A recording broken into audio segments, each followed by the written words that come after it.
हाँ जी, अस्सलाम वालेकुम। बेनज़ीर इनकम सपोर्ट प्रोग्राम में जब आप लोग 81 पे अपना कार्ड चेक करते हो तो आपको यही स्टेटस आता है। तो ऐसे कार्ड कब तक अहल हो जाएंगे जो अभी तक भी अहल नहीं हुए, उनके लिए एक ताज़ा तरीन अपडेट लेके आ चुका हूँ। तो वीडियो आपने पूरी देखनी है।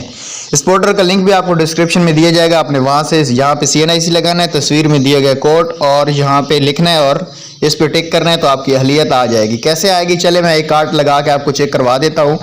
तो कार्ड चेक करने से पहले एक छोटी सी रिक्वेस्ट है, अगर आप घर बैठे बगैर इन्वेस्टमेंट के पैसा कमाना चाहते हो तो नीचे दिए गए ग्रुप को ज्वाइन कीजिएगा।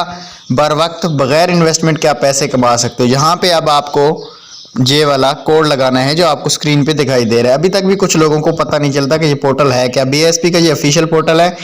जब आप चेक करेंगे आपको इस तरह का अगर स्टेटस शो हो रहा है स्क्रीन पे तो भाई आपके लिए खुशखबरी है। आपको जनवरी में अहल नैल फाइनल किया जाएगा जिनको अभी तक भी अहल नहीं किया। 50% ऐसे लोग हैं जो अहल हो चुके हैं बेनज़ीर इनकम सपोर्ट प्रोग्राम में। 50% रह चुके हैं।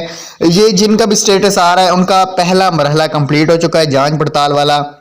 दूसरे मरहले में अब अहल नैल बताया जाएगा, इसलिए ये स्टेटस आ रहा है। नेक्स्ट पोर्टल जैसी अपडेट होगा यहाँ पे अहल नैल शो हो जाएगा। Thanks for watching. अल्लाह हाफ़िज़।